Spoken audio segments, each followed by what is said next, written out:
So enough is enough in the past 2 years as probably one ahead of the others in terms of prominence in advocating for it. So maybe you can tell us what the reforms have done. Policies are about people. So if you take a political document and you want to use that to run economic policy, it can't work. Because at the heart of any policy must be the people and the welfare of the people. The Constitution is very clear. The security and the welfare of the people shall be the primary purpose of government. Security, welfare, primary. So you take a government, in my opinion, who doesn't care very much for its people, doesn't care if it's secure, and doesn't care for its welfare. So if you take what is in the Constitution, which is a government's Bible, a government's working plan, and the two things that it says is your primary responsibility, you have failed at, I think in my view, again, the scorecard is very clear. An undergraduate economist will tell you that if you do forex adjustments and do subsidy removal at the same time, it cannot be good.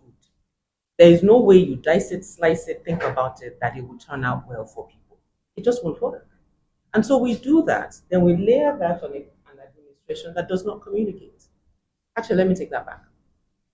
Does not communicate in words about a plan, about a roadmap of where it's taking us, but communicates very loudly in its deafness and its actions. Look, you can't want Nigerians, and the president said it several times, that Nigerians need to tighten their belts, that the reforms will have outcomes in 5 or 6 years, which is fair. I mean, it's not a magic wand. You don't do reforms today and everything changes overnight. But you also don't ask people that are bearing the brunt of these reforms to be the ones that are the only ones tightening their belts. Because again, in my view, the administration hasn't done very much in tightening its belt. I mean, El-Rufai's son stood up on the floor of the House of Rep the other day and was talking about the budget and said, in a sense, said the same thing, that how can we be asking Nigerians to tighten their budget? And every year in our budgets, we're buying cars, we're buying the same things over and over and over. Do we really need them? Can we not show Nigerians that we care by taking some of these things out of the budget? Now, this is a child of a two-term governor who is now in the House of Reps, and in a sense is speaking for the masses, if I want to use that word. So the irony of that is interesting, but be that as it may. Bello, I think it's Bello. He was speaking very truthfully around the disparity between what government is asking people to do and what it itself is. Your point about subsidy, for example, under President Jonathan, we had Shopi. I mean, it didn't do very well, but there was at least an attempt to say that we're removing money from something to do something else with. I might have missed the memo or missed it. I have no idea what the subsidy removal, the money we are saving, what we're using it for. But I really do like Dr. Shobawale's point around a political, and I think with the way both of you framed it, a political document trying to run economic policy, trying to run, in a sense, a plan for a country. It doesn't work because at the heart of it, and we see it everywhere, politics ultimately trumps how this administration is engaging its citizens. We're about 2 years, but we started campaigning already. So if a government is not concerned about governance, but is just concerned about staying in power, the politics of it, there is no way its choices will be independent of its desired results, which is to stay in power. And I think that poses some challenges. And I'll end with the fact that any government that doesn't do well with criticism in a democracy is a challenge. We're in a media house. I mean, my office did a report last week about, 20 odd journalists have been arrested under this administration. For doing what? For doing research, saying that the government has misappropriated money, asking questions. So if you are in a democracy, being where the president is supposedly one of the people that fought for this democracy, but journalists can't do their work without being afraid, where government officials can use security agencies to intimidate and harass citizens for saying things they don't like.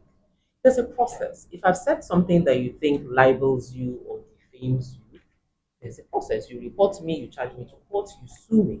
You don't get a police officer to track me down and arrest me and then, in a sense, make me, if you could, in a sense, almost disappear me if nobody's then looking for me. And the Tinubu administration has been particularly bad around its response to criticism. And I'm sure we'll talk about security as the other arm of it. But yeah, I think that's a really, as they call it, I was trying to look for the word, it's a shrinking of the civic space, of attacking citizens and particularly journalists in reporting what they see and asking. But I think what some spaces in civil society are then also looking at is how else do we engage issues? How else do we get more citizens? Because ultimately, it's not the job of civil society to be vocal, to advocate, to expect government to do better. And so civil society is also getting better at kind of pushing it back to citizens and saying, look, we all live in this Nigeria together. It's not my job to ensure that Nigeria works. So if you two want light, if you want good roads, we need to figure out how we work on it together.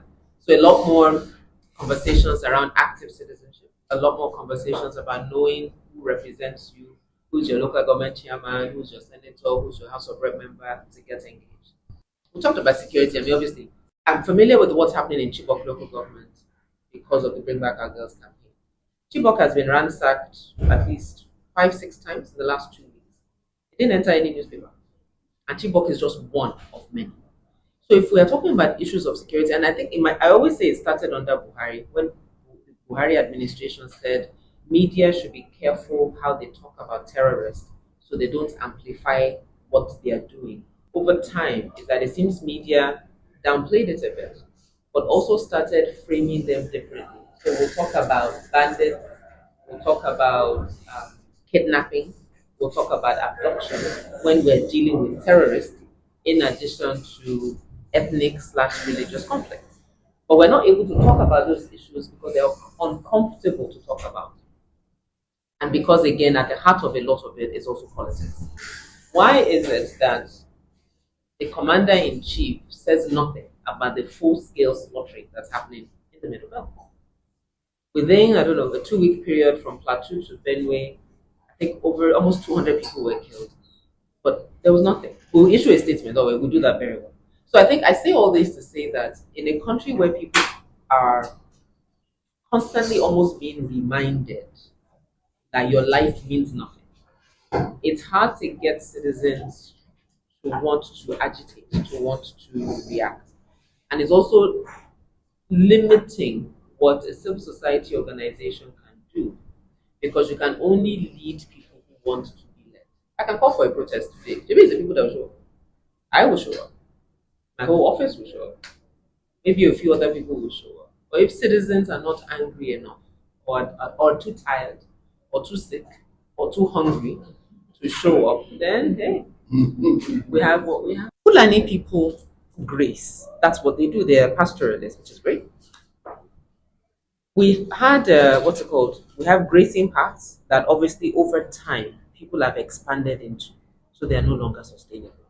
As we say that in other parts of the world, cows are not roaming freely to graze. You cannot have a cow be roaming on a street. Wike was interviewed the other day and he asked about cows now roaming the streets on Abuja, and he said it's a delicate or a sensitive, he used one word, either delicate or sensitive issue. Thank you. Now, when cows become delicate or sensitive issues, we have a problem. The way they do their thing cannot take over an entire nation. It just doesn't make any sense. So it's either we're going to restrict your grazing of your cow. So you want to do free range, okay, fine. Here's a patch of land. And lots of states along the grazing path are given land that say these paths are the land that you can graze your, but you cannot have your cows freely roaming the streets of cities. It is not acceptable at all.